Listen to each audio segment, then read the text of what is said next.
Hi friends, എല്ലാവർക്കും നമസ്കാരം. ഞാൻ ഒരു പുതിയ ചാനലൊന്ന് ആരംഭിച്ചിട്ടുണ്ട്. വീഡിയോ കാണുന്നതിന് മുമ്പായിട്ട് ആ ചാനൽ സബ്സ്ക്രൈബ് ചെയ്യണമെന്ന് അപേക്ഷിക്കുന്നു. അപ്പോൾ നമുക്ക് വീഡിയോയിലേക്ക് പോവാം. 90% പറയുന്ന ആൾക്കാർ പറയുന്ന അതായിരിക്കും സത്യം. ഇങ്ങനെ ഒരു സമൂഹത്തിൽ സ്ത്രീകൾ ഇങ്ങനെ അല്ലാതെ പിന്നെ എങ്ങനെ പ്രതികരിച്ചാലാണ് നീതി കിട്ടുക? വാക്കുകൾ കൊണ്ട് മായാജാലം തീർത്ത് തെറ്റിനെ ശരിയാക്കി മാറ്റാൻ കഴിവുള്ള ഒരാളാണ് നമ്മളോടൊപ്പം ഉള്ളത്. ശ്രീലക്ഷ്മി അറയ്ക്കൽ. നമസ്കാരം.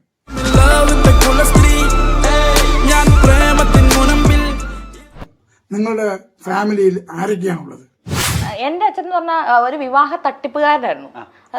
അപ്പോൾ നിങ്ങൾ പറയുന്നത് നിങ്ങളുടെ അച്ഛൻ സ്ത്രീകളെ വശത്താക്കി കല്യാണം കഴിക്കുന്ന ഒരു കല്യാണ വീരനാണെന്നാണ് നിങ്ങൾ പറയുന്നത്. അപ്പൊ ഏകദേശം എത്ര വിവാഹം കഴിച്ചു കാണും നിങ്ങളുടെ അച്ഛൻ? അത് കുറേ വിവാഹം കഴിച്ചിട്ടുണ്ട്. 10, 12, 20 ഒക്കെ വിവാഹം കഴിച്ചിട്ടുണ്ട്. ഒരു ഫെമിനിസ്റ്റും ആക്ടിവിസ്റ്റുമായ നിങ്ങൾക്ക് ഈ സമൂഹത്തോട് നേരിട്ടുള്ള ദുരനുഭവങ്ങൾ എന്തൊക്കെയാണ്? ഇപ്പൊ ശംഖുമുഖത്ത് എനിക്ക് നേരെ ആക്രമണം ഉണ്ടായി. രാത്രി ഞാൻ അവിടെ പോയിരുന്നപ്പോ എന്തുകൊണ്ടാണ് പോലീസ് കേസെടുക്കില്ല എന്ന് പറഞ്ഞത്? നിങ്ങൾക്കൊരു സ്ട്രോങ് പരാതി കൊടുക്കാമായിരുന്നു.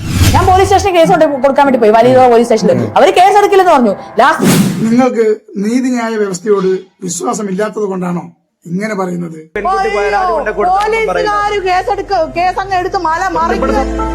സോഷ്യൽ മീഡിയയാണോ നിങ്ങൾ കോടതിയായിട്ട് കാണുന്നത്? പിന്നെ ഇവിടെ പോലീസ് സ്റ്റേഷനും കോടതിയൊക്കെ എന്തിനാണ്? ഇങ്ങനെ സോഷ്യൽ മീഡിയയിൽ വന്ന് വിഡ്ഢിത്തം പറയുന്നത്.